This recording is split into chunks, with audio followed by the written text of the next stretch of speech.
મંત્રી ઋષિકેશ પટેલ અને Balwantsinh civil hospital પહોંચ્યા। તેમણે સિવિલ અધિક્ષકની ઓફિસમાં અધિકારીઓ સાથે બેઠક કરી।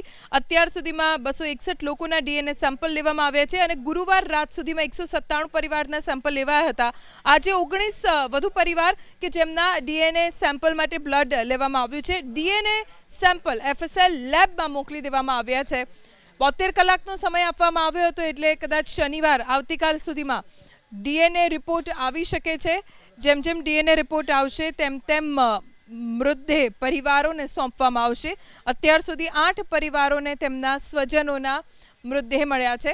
વધુ જાણકારી અમારા સંવાદદાતા કુશાંક સોની પાસેથી પ્રાપ્ત કરીશું। કુશાંક, ઋષિકેશ પટેલ અને બળવંતસિંહ સિવિલ હોસ્પિટલ પહોંચ્યા, અધિક્ષક સાથે બેઠક પણ કરી છે। કોઈ સૂચના, કોઈ ચર્ચા, શું વિગતો?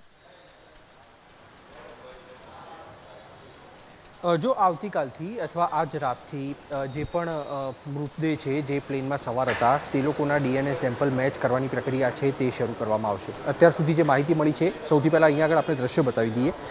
જે આરોગ્ય મંત્રી ઋષિકેશ પટેલ અને બળવંતસિંહ રાજપૂત છે તેમની અત્યારે અહીંયા આગળ બેઠક ચાલી રહી છે। અત્યાર સુધી 216 પરિવારજનો છે તેમના ડીએનએ સેમ્પલ લેવાની કામગીરી કરવામાં આવી છે। ગઈકાલે રાત્રે 197 જેટલા અને આજે સવારે 16 પરિવારના સભ્યો છે તેમના બ્લડ સેમ્પલ લેવાયા છે। જે માહિતી મળી છે તે અનુસાર આ 16 લોકો એ છે કે જેમના જે મૃતક પરિવારજનો છે તે વિદેશમાં હતા અને તેના કારણે તેમના આવતા અહીંયા આગળ વિલંબ થયો, જેના કારણે આજે સવારે તેમના સેમ્પલ લેવાની કામગીરી કરી અને તેને એફએસએલમાં મોકલી આપવામાં આવ્યા છે। હવે જે 3 અલગ અલગ સ્થળ ઉપર આ મૃતદેહ રાખવામાં આવેલા છે તેમના સેમ્પલ લઈ અને તેમને એફએસએલમાં મોકલવા પડશે, કારણ કે ડીએનએનો એક નિયમ હોય છે કે મૃતકના પરિવારજનો અને તેમના જે સગા સંબંધીઓ છે તેમના પરિવારજનોના સેમ્પલ મેચ થાય તે બાદ આ બોડી આપવાની પ્રક્રિયા શરૂ કરાશે અને તેના જ કારણે થઈને જે પણ લોકો અહીંયા આગળ મૃત્યુ પામ્યા છે તેમના પરિવારજનોના સેમ્પલ લેવાઈ ગયા છે। આવતીકાલથી અથવા આજ રાતથી ક્યારે તે સેમ્પલ લેવાની પ્રક્રિયા શરૂ કરવી, સિવિલ હોસ્પિટલનું આયોજન કયા પ્રકારનું છે તેને લઈને આ બંને મંત્રીઓ છે તેમની સિવિલ હોસ્પિટલના સત્તાધીશો સાથે બેઠક ચાલુ છે।